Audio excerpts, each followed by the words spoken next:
Армысыздар, ардақты ағайын, қадірменді көрермендер, кезекті көкейтесті сұхбат бағдарламасы студияда мен Жолдыз Айыспергена. Бүгін біз экономикадағы нарықтық механизм және баға саясатындағы тақырыптардың бірін талқылайтын боламыз. Жалпы нарықтық баға қалай қалыптасады, сұраныс пен ұсыныс қандай рөл атқарады? Жалпы нарықтық механизм дегеніміз не, және бұл экономикадағы қазіргі кезде экономиканың қандай рөлін атқарады? Сол туралы талқылайтын боламыз. Ал бүгінгі студиямыздың қонағы экономика және қаржы саласының маманы Жұмабаев Қанат Ақанович. Қанат мырза, студиямызға қош келдіңіз. Сәлеметсіз бе? Бүгін енді айтып жатырмыз, бүгін эфирде біз экономика саласындағы нақты осы нарықтық механизм мен баға саясатын талқылайтын боламыз. Алғашқы біздің сұрағымыз нарықтық механизм деген не, және ол қазіргі осы экономика қандай рөл атқарады? Рахмет, сұрақтарыңыз өте қызық болып тұр. Сонымен бірге қазіргі таңда нарық өте бір қызық сұрақтарды туындайтын болып тұр. Ең алдымен әрине нарық бұл экономика саласында осы нарыққа өзіне қатысты сұраныс, ұсыныс, бағаны өзін-өзі реттейтін механизм болып келеді. Қандай рөлі болып келеді деген сияқты қазіргі таңда әрине нарықтық экономиканың рөлі өте үлкен болып тұр, бірақ оның ең алғашқы бірінші басты рөл сондай, бұл бар болған біздің шекті ресурстарды тиімді пайдаланудың жолдарын іздестіретін сондай бір мақсаттар туындайтын механизм болып келеді. Сонда әрине белгілі болып тұр, біздің ресурстар бәрі шектелген. Оны шикізат алсақ та, табиғи ресурстарды дейміз, еңбек ресурстарды, басқа бір ресурстарды түсінетін болсақ, олар бәрі шектеулі. Ал енді нарықтық экономикасының бірінші мақсаты бұл бұларды тиімді жолдарын табу, ұйымдастыру. Жақсы, рахмет. Келесі тағы сұрақ, жалпы сұраныс пен ұсыныс бұл бағаның, жалпы ұсыныс пен сұраныстың заңдығы бағаның қалыптасуына қандай рөл атқарады? Сұраныс пен ұсыныс бұлар нарықтық экономиканың көзге көрінбейтін элементтері болып саналады. Ол жайында сол үшін нарықта өзін өзі реттейтін механизм деп айтатын болып тұр. Мына жерде сұраныс пен ұсыныс бұл екі жақтың қатысушыларын сипаттап отыратын элементтер болып келеді. Дегенмен сұраныс әрине соны туындайтын бұл сатып алушы болып келеді. Ұсынысты сатушы. Мына жерде қандай бағаның баға қандай әсері бар екен, бұл әрине ең алдымен егерде бір белгілі тауарға, қызметке жоғары сұраныс болып тұрса, онда оның баға да жоғары болып келеді. Әсіресе ұсыныс аз болса, және керісінше егер тауардың ұсынысы көп болса, ал сұранысы аз болса, онда сол жерде ол тауардың, қызметтің бағасы төмендейтін болады. Бірақ нарықтық экономикада ол бәрі ондай сияқты оңай емес. Кейбір кезде белгілі бір тауарға сұраныс жоғары, баға көтеріп тұр, ұсыныс аз. Бұлай дегенде енді тауардың бағалары көбейіп жатыр. Ол жерде тауардың бағасы енді кісілер алмау керек сияқты. Өйткені тауардың бағасы өскен сайын сұраныс азаю керек. Бірақ кейбір кезде нарықта сұраныс азаймайды. Тіпті керісінше бар болған сұраныс көлемі азаймайды. Ол белгілі бір факторларға, яғни бағадан тыс факторларға байланысты болып тұр. Мысалы, егер біз медициналық препарат алатын болсақ, олар адамның өміріне өте қажетті болады. Сонымен тіпті тауардың, медикаменттердің бағалары көтеріліп кетсе, ол жерде біз соған қарамастан, өйткені біздің алдымызда адамның өмірін құтқару деген сияқты денсаулық сақтау, біз соған қарамастан осы дәрі-дәрмектерді сатып алуға біз тырысамыз. Басқа жағынан қарайтын болсақ, мүмкін ол жерде адамдардың табыс мөлшері көбейіп жатқан шығар. Дегенмен егер де тауардың бағалары өсіп тұрса да, сонымен бірге біздің табыс мөлшері өсіп тұрса, айлық, жалақы деген сияқты, басқа бір табыс көздері өсіп тұрса, онда біз соған қарамастан біз сол тауарларды алатын боламыз. Осындай сияқты, яғни нарықтық экономиканың өздерінің бір қайшылықтар болады деген сияқты. Яғни баға өте маңызды, бірақ бәрі бағаға тіркеліп тұрмайды. Дегенмен бағадан тыс та факторлардың әсері көрінеді. Сонда бұнда сұраныс тепе-теңде ұсыныс мысалы өзгеруі мүмкін, ұсыныс болмауы мүмкін дегенде? Ол жерде сұраныс пен ұсыныс негізі егер оларды график түрінде көрсететін болсақ, сұраныс ол мысалы оның сұраныстың заңы бар, ол жерде баға өскен сайын ол жерде сұраныс деген сияқты азаяды. Яғни кері байланыс. Ал егер де тауардың бағасы өскен сайын мына жерде ұсыныс та ол жерде көбейеді. Дегенмен осында өндірушілер олар қарап тұрады, қай тауардың бағасы өсіп тұр, сол тауарды өндіру деген сияқты сол қызметті көрсету өте пайдалы болып тұр. Бірақ та жоғарыда айтылғанда тура сол сияқты мына жерде де негізі бағадан тыс факторлардың әсері де бар. Кейбір кезде нарықта тауарлардың бағалары түсіп тұрса да, ол жерде ұсыныс азаймайды. Дегенмен мына жерде тікелей байланыс болғандықтан баға түскен сайын ұсыныс та түсу керек деген сияқты. Бірақ осына да қарау керек. Мүмкін мына жерде фирмалардың, өндірушілердің деген сияқты сатушылардың басқа бір жолдар табылған шығар. Дегенмен мысалы шикізаттың бағасы арзандаса, басқа бір логистикалық қызметіне деген сияқты тиімді жолдар табылса, ол жерде тауардың бағасының азаюы негізі ұсыныстың көлеміне қатты әсер етпейді. Тіпті тауардың бағасы азайса да, ұсыныс жалпы көлемде азаймайды. Жақсы. Қанат Ақанұлы, тағы да мұнда бір сұрағымыз. Қазақстандағы осы нарықтық жүйенің ерекшелігі қандай? Рахмет. Мына жерде сізбен келісемін, негізі нарықтың ерекшелігі бізде қандай болып тұр? Ең алдымен әрине нарықтық экономика, егер бұл өзімен өзі реттелетін болса, бұл жерде нарықтық экономикада өзіне бір байланысты сөздің шыны керек кемшіліктері де бар. Ол мысалы монополияның күшеюі. Ол жерде капиталистің қызығушылығы қандай? Тек қана өз мүддесін ғана қорғап, өз қалтасын толтырып деген сияқты біраз нәрсеге қарамайды. Яғни экологиялық ол жерде тұрақсыз жағдай болуы мүмкін. Немесе адамдардың арасында осы табыс мөлшеріне байланысты тепе-теңсіздік деген сияқты көбейеді. Сөйтіп осында ерекшелігі қандай? Бізде қазіргі таңда нарыққа бізде мемлекеттің де қатысу көрінеді. Яғни мемлекет, Қазақстан Республикасы өзі оны заңды түрде реттейтін болады. Нарықтық экономикадағы бар болған субъектілердің әрекеттерін. Мақсаттары қандай? Ең алдымен жоғарыда айтылғанда бұл монополияны шектеу. Бір жағынан, өйткені монополияны біз тоқтатып, реттеп тұрмасақ, ол жерде монополист бәсекелеске шығатын фирмаларды оларды бәрін ол жұта салады. Тіпті экономикада бар мындай нәрсе, бағалы соғысты жариялау мүмкін. Дегенмен тауарлардың бағаларын түсіреді.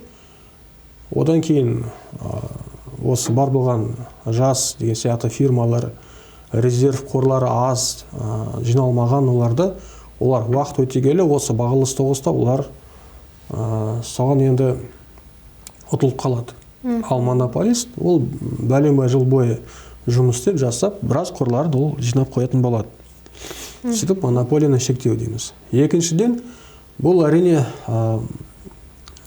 тұрмыстық жағдайы төмен деген сияқты адамдарға көмектесу. Яғни бұлардың бар болған шығындарды өз бюджетіне деген сияқты қайтару. Немесе мынау тіпті жол ақысы алып болсақ та, негізі жол ақысының бағасын төмендету.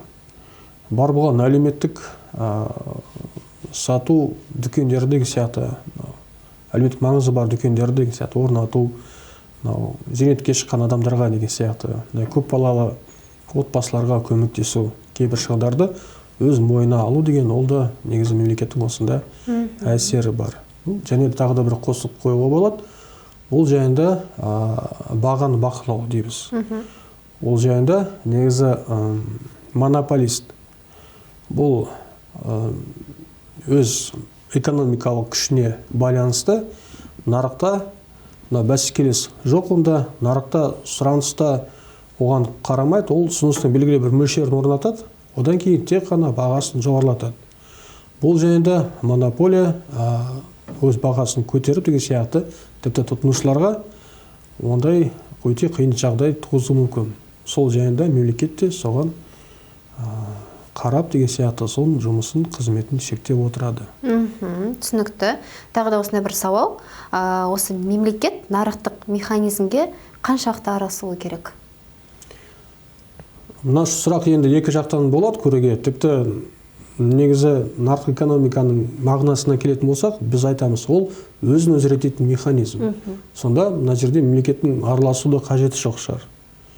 Бірақ басқа жағынан мына жерде араласуда керек шығар, өйткені мына жерде сол жоғарыда айтылғанда нарықта бізде белгілі бір кемшіліктер бар. соларды кішіне жою деген сияқты, олармен күресу, бар болған әлеуметтік жағдайлар қатты тигізбеу деген сияқты адамдарға. Сол үшін негізі мемлекет ол араласады. Қаншалықты деп айтамыз, енді ол араласу керек. Бұл бәрі енді меніңше экономикалық индикаторларға деген сияқты көрсеткіштерге байланысты болады. Мысал ретінде келетін болсақ, бұл инфляция. Ақшаның құнсыздануы, тауарлардың, қызметтердің бағасының өсуі. Бұл жерде егер тек қана біз бір кезде қойылған деген сияқты жалақы мөлшеріне қарамай, біз әрине мына жерде индексациялау өткізу керекпіз. Бізде негізі Қазақстанда ондай жағдай зейнетақыға шыққан адамдарға индексация жасайды, 9-10%, одан жоғары болмайды. Ал енді егер біз қызметкерлердің жалақыларына, айлықтарына келетін болсақ, бұл жайында енді қарау керек. Өйткені бізде 3 жыл бойы Қазақстанда ең төменгі сондай жалақы мөлшері бұл 85 мың. Салықтар өсіп жатыр бізде қазіргі таңда, айыппұлдар өсіп жатыр. Біраз көрсеткіштер өсіп жатқаннан кейін, негізі меніңше айлыққа да, айлық мөлшеріне де негізі қараған дұрыс болады.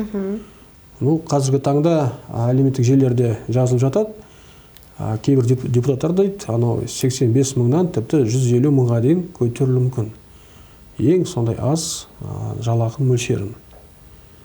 Осы жылдың аяғына дейін көреміз, не болады. Меніңше, әрине ол сұрақты көтеру керек, тіпті ертерек басылса да болар еді негізі.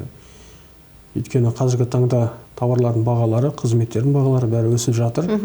Ол әрине қиындық туғызуы мүмкін ол жерде. Тіпті адамдардың сатып алу қабілеті де осында азайып бара жатыр. Өте дұрыс айтасыз, жалпы Қанат мырза, сізге толықтай келісемін. Енді жаңа өзіңіз баға туралы айтып жатсыз ғой, енді негізінен ең төмен жалақы 85 мың деп айтып жатсыз. Енді жалпы осы кезекте енді біз нарықтық механизмді бір жағынан қарастырып білдік, және сіздің айтуы бойынша жалпы негізінен осы мемлекеттік нарықтық механизмге екі жақтан да қарастыруға болады. Бір жағынан қатысу да мүмкін, екінші жағынан қатыспау да мүмкін дегендей, екі жағын айтсақ. Жақсы, және де енді осы келесі біздің сұрағымыз, ол енді келесі кезектегі баға саясаты. Жалпы баға саясаты, ол негізі мақсаттары қандай, және ол дегеніңіз не баға саясаты?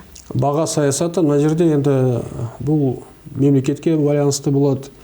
Тіпті макроэкономика, микроэкономиканың негізі субъектілеріне байланысты болады. Баға орнату, баға қою саясаты. Тіпті өзіңіз жеке кәсіпкер болсаңыз да, фирманың басшысы болсаңыз да, үкіметтің деген сияқты министр, премьер-министр болсаңыз да, ол жайында өте маңызды сұрақ болып келеді. Өйткені бар болған тауардың бағасын сен қойғанда, егер арз болса тауардың бағасы, онда өзің бар болған тіпті жұмсаған шығындарды деген сияқты ақталмайтын сияқтысың. Ал егер бағаң қатты жоғары болып кетсе, онда тауарың тұрады, сатылмайды. Сөйтіп осында әрине бар болған себептерін деген сияқты факторларын, мүмкіндіктерін іздестіру керек. Қазіргі таңда баға қою саясаты маңызды сұрақтың бірі, тіпті ол жағынан мысалы мемлекеттің экономиканың жағдайында реттеуге болады деп айтамыз. Бірақ осында әсер ететін факторлар бұл қандай? Бұл әрине шикізаттың бағалары, бұл логистикалық қызмет. Бұл жайында салықтар мен мысалы пошлиналар дейміз, квоталар дейміз. Соларды бәрін қарап, зерттеп, іздестіру. Оған әсер ететіндер әрине шикізаттың таусылып қалуы мүмкін деген сияқты, әртүрлі соғыстар болуы мүмкін, сонымен бұрынғы деген сияқты, жолымен бұрынғы логистикалық қызметімен біз уже жүре алмаймыз. Ол жайында бізге жаңа жолдарын, басқа бір ұсыныстарын қарастыру керек. Ол жерде біздің президентіміз Қасым-Жомарт Тоқаев осында сол жайында әрине біраз сұрақтарды көтеретін болған. Тіпті қазір кезде Каспий теңізі арқылы бізде біраз логистикалық қозғалыстар өзгеруі мүмкін. Тек қана бұрынғы Ресей Федерациясы арқылы ғана емес деген сияқты, басқа да жолдарын іздестіріп жатыр. Әрине жақсы жағынан, Иә, әрине жақсы жағынан, өйткені мынау бар болған тауарлардың бағаларын түсіру керек, бақылау керек деген сияқты. Бұрынғы жолдар бізге өте қазір не ауыртпалы болып тұр, не тіпті сұрақтар болып тұр. Яғни ол жерде шекарасына тоқталуы мүмкін біздің тауарлар, олар тұрады бірнеше уақыт бойы, күн бойы, апта бойы деген сияқты. Енді тауарлардың да әртүрлі болады түрлері. Біреу бұзылады, біреу бұзылмайды деген сияқты. Бұзылып тұрса, онда ona келген де пайдасы жоқ ол жерде. Себебі әрине осында баға орнату саясаты өте маңызды болып келеді. Сонда Қанат мырза, бағаны реттеудің қандай құралдары бар? Бағаны реттеу құралдары ол жайында мемлекет әрине бағаны бақылауға тырысады. Мысалы, қандай бір өзгерістер болуы мүмкін. Ол жайында мысалы инфляция болуы мүмкін. Инфляцияның үлкен бір жоғары деңгейі болса, ол жерде тауардың бағалары өсіп кетеді. Бір жағынан. Екінші жағынан жоғарыда айтылғанда осындай соғыстар, табиғи апаттар деп айтамыз. Ол жерде белгілі бір тауарларға онда сұраныс аяқ астынан өсіп кетуі мүмкін. Сұраныс өссе, әрине заңды түрде мынау нарық экономиканың заңы, бұл сұраныс көбейсе, онда тауардың бағасы да өсіп кетеді. Сол жерде әрине мемлекет ол жағында бағаны бір қалыпты ұстауға тырысады, бірақ та осында нарықтық экономиканың субъектілері олар оны өзінше оған жауап беретін түрлері де болады.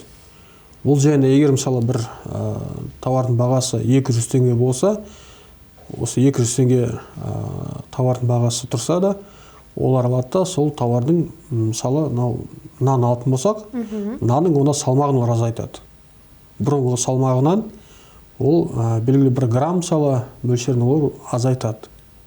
Сол қалпы қалса 200 теңге мысалы, оның негізі салыстырмалы түрде айтып кетейік, мысалы 1 килограмм, 1 келі алады, 1 келі емес, 800 грамм қой салады деген сияқты. Мына жерде бір жағынан тауардың бағасы өспей жатыр, бірақ басқа жағынан негізі тауардың құрамына, сапасына деген сияқты қараған дұрыс болады. Иә, сапасының өзінде тауардың, басқа жаңағы тұтынушылардың өздері тауардың сапасына қарайды. Егер жалпы тауардың өзі сапасы болса, оның өзінің құны мен бағасы да болмайды дегендей. Сәйкес.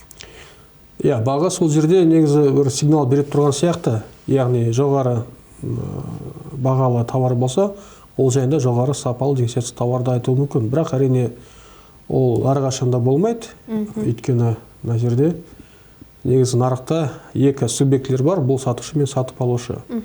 Кім кімнен деген сияқты, кімді ұтады деген сияқты, қандай ақпаратты береді, жеткізеді, соған өте көп байланысты. Кейбір кезде сапалы тауар сатылмай тұрады.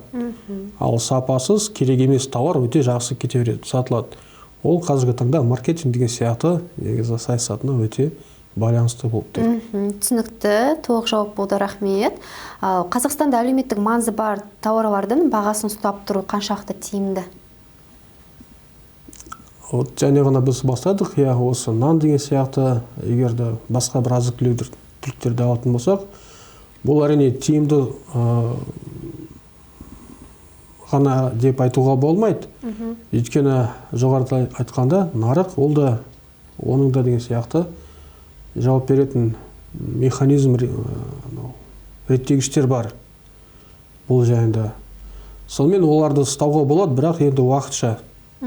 Өйткені мемлекет ол жағынан ұстап тұрған кезінде негізі басқа жолдарын іздестіріп, логистикалық деген сияқты жолдар, қызметтер арқылы сол проблеманы енді шешуге тырысу керек. Өйткені бұл бәрі неге тіреледі? Ол бәрі республикалық бюджетінің ертең ақша сомасына, ақшасына реттеп тұрады. Өйткені бар болған көмек көрсете аламыз, бірақ ол жағында бізде республикалық бюджетке ол қосымша түрде жүктеме болып кетеді. Жүктеме болғандықтан бұл бүгін ол шығындар ертең олар жүзеге асырылмаған барас мемлекеттік жобалар деген сияқты бағдарламалар, басқа да бір проблемалар бар. Сол кезде кешірім соларға енді дұрыстап назар аударылмайтын болады. Сонда осы баға саясаты арқылы экономиканы тұрақтандыру мүмкін ғой? Ол да болады тұрақтандыруға, бірақ осында өте абай болу керек. Неге десеңіз, өйткені тұрақтандыруға болады. Бірақ та егер біз қосымша түрде біраз ақшасын, тіпті экономикада айтады арзан ақша деген сияқты, мына политика дешевых денег, оңай көп болып тұрса, онда біз керісінше мына жерде нарыққа біраз артық ақша массасын құйып, осында біз артық ақша массасын біз көбейтіп жібереміз. Ол жайында әрине сұраныс пайда болады, бірақ та сұраныс пайда болғаннан кейін, сұраныстың өсуі кейін, бізде де негізі тауардың бағасы да өсіп кетеді. Мысал ретінде келтіретін болсақ, бұл жылжымайтын мүлік нарығына келетін болсақ. Бір уақытта жиынтыққа шыққандарға жиынтақы қорына жатқан ақша сомасын 50%, 100% деген сияқты алуға құқық берілген, рұқсат берген.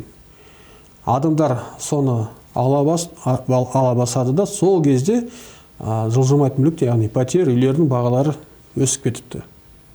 Сол жерде, яғни бір жағынан мемлекет көмек көрсетуге тырысады, адамдарға үй пәтерлерін сатып алуға, басқа жағынан нарық осыған жауап беретін түрі осындай, яғни бар болған пәтерлер, квартиралардың бағалары өсіп кетеді. Сонымен бір жағынан әрине реттеуге болады, бірақ әрине осында енді ең алдымен осы сұрақты талдау керек. Талдап, нақты нүктелерін анықтап, солармен ғана жұмыс істеу керек. Барлық деген сияқты сұрақтарды осына біз бір рет ақша бергенімен біз шеше алмаймыз. Шынымен де Қанат мырза, негізінен жылжымайтын мүліктің ішінде осы тұрғын үйдің жалпы бағасы енді жалпы төмен деп айта алмаймыз. Жоғары, жоғары, оны әрбір көрермендер де естіп отырғанда шығар. Шынымен де осы дәл үй тұрғындары бойынша, енді өз сөзіңіз бойынша бағаның күрт өсуіне қандай жалпы факторлар әсер етеді? Бағаның өсуіне дейсіз бе? Бағаның өсуіне әсер ететін факторлар, енді бұл осында әрине ең алдымен өндіріс факторларын қарау керек. Осына жерден бастайық. Жердің бағасы бізде қазір қымбаттап бара жатыр. Өте қымбат, тіпті қарап тұрсаңыз да, мысалы қаланың ортасында бір тұрған жер телім кішкентай ғана, соның бағасы өте жоғары болып тұр. Еңбек ресурстарына келетін болсақ, ол жағында қажетті деңгейінде бар болған маманды табу қазірде қиын болып тұр. Ең алдымен әрине адамдардың саны өзі аз, біріншіден, екіншіден білікті мамандар да аз болып тұр. Қазіргі жұмыс берушілер, тіпті өзіміздің университетімізге келгенде, Қостанай өңірлік университетінде, олар бізге келіп бізден мамандарды сұрайды. Студенттер 3-4 курста оқып жүрген балалар, олардың өздерін сұрап тұрады олар. Бізге адам керек, бізге маман керек деген сияқты.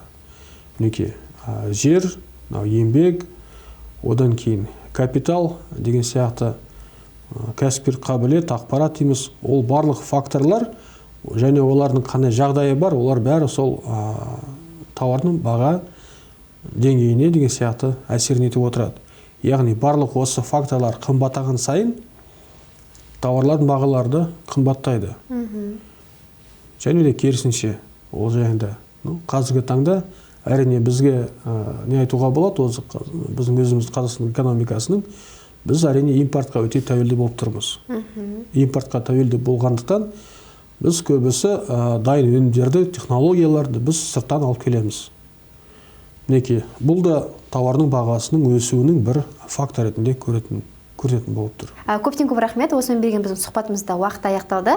Сізге көп рахмет. Қадірменді көрермендер, жалпы біз енді нарықтың механизмімен баға саясатындағы сұхбатымызды осымен біз аяқтайтын боламыз. Бүгінгі студиямыздың қонағы экономика және қаржы саласының маманы Жаманбаев Қанат Ақанович. Қадірменді көрермен, сұхбатымыз аяқталды. Эфирде болған мен Жұлдызай Еспергенова. Келесі кездескенше аман сау болыңыздар.